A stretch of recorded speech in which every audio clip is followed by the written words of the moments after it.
Many people have asked why our party places so much emphasis on policy making. After all, they say, only a small fraction of the electorate reads these alternative policy papers that we put up. And those who do read them have a tendency to co-opt the ideas. Maybe that's true.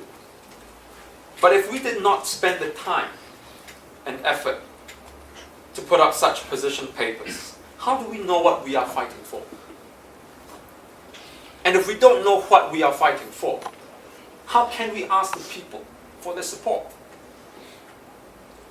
Are we just out opposing for opposition's sake? Or are we truly fighting to make life better for our people and to make tomorrow brighter for our country? In order for us to make such policies, and more important, policies that cohere, not just scattershot suggestions in knee-jerk reaction to the PAP, we must know what we stand for. Only what exactly do we stand for? To answer this question, we must go back to examine the Singapore that Lee Kuan Yew has created. That society is undergirded by the philosophy, in Lee's own words, that no one owes us a living. That what we earn is yours. And there's no such thing as a free lunch. These words appeal to our basest instincts and rob us of that most vital of human qualities. That is, our ability to care for our fellow men and women. Such thought, channeled into policy, has had more than half a century to work itself into our political and social culture. And the results are not promising. We have the largest income gap amongst the developed economies, with all the attendant social, economic, and moral ills. Citizens who are highly distrustful of each other, people who find little joy and pride in the work they do, and youths who don't even bat an eye, even as they see the elderly clean up after them at hawker centers. Money has become the reason for everything that we do. Want fewer births? Just pay the women to undergo sterilization. Change your mind, want more births? Give tax incentives for couples to have more babies. Want good cabinet ministers? Pay them million-dollar salaries. Want our children to adopt good values? Reward them with cash. Our healthcare system runs on the basis that the richer you are, the better and more prompt your medical treatment. And if you want to go to an elite school with a special track to get you into tertiary education, all you have to do is pay a school fees of $300 and upwards a month. Our public housing system allows flats to be sold in excess of $1 million. When we monetize things that we shouldn't, especially in circumstances where societal values are involved, we bring about harmful outcomes. Despite having the most number of millionaires per capita in the world, Singaporeans are the least happy people. Despite rated one of the best places by foreigners to immigrate to, more than half of our citizens want to emigrate.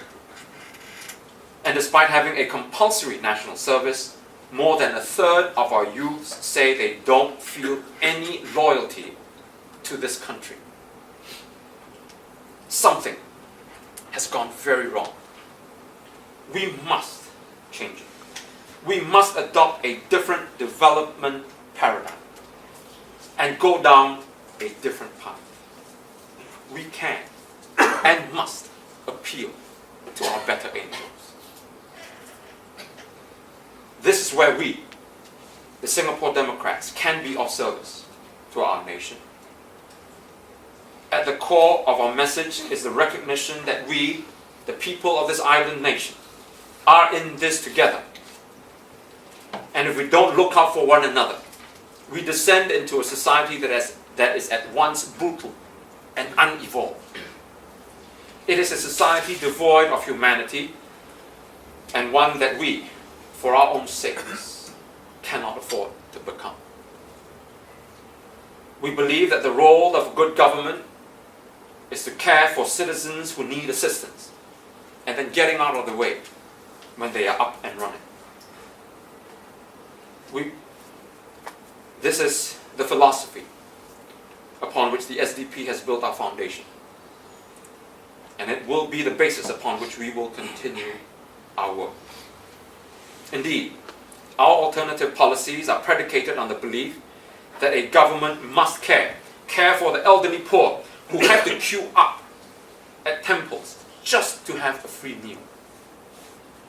For that woman who has to work 2 jobs just to feed a family. For that retiree who doesn't earn enough to pay for his cancer treatment. Our ability to care will empower the people and lend the courage needed to question authority and to build a capacity for collective reasoning and debate that will allow us to shape our future in ways that will fulfill our aspirations. We must stop indoctrinating our people with slogans like "no one owes us a living." Rather, we should inspire them to care for humanity. We must demonstrate to our young ones that by uplifting those around us, we ultimately uplift ourselves. This is the reason why we, in the SDP, has kept our constitution alive by building our alternative policies around our objectives.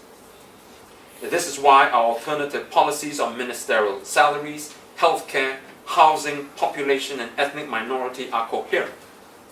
They're not ad hoc. They're not piecemeal. A party that truly believes in the people, one that seeks to put people before profit, wisdom before wealth, and rights before riches, is one that will be on the right side of history.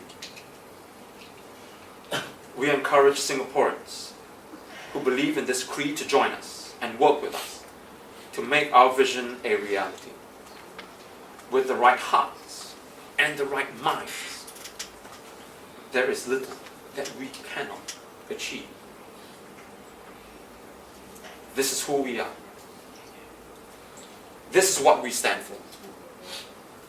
And this is what we must strive to uphold. It is what keeps us united as Singapore Democrats, and it is what is going to help us succeed as a party, and most importantly, it is what is going to bring this Republic of Singapore a better future. Thank you.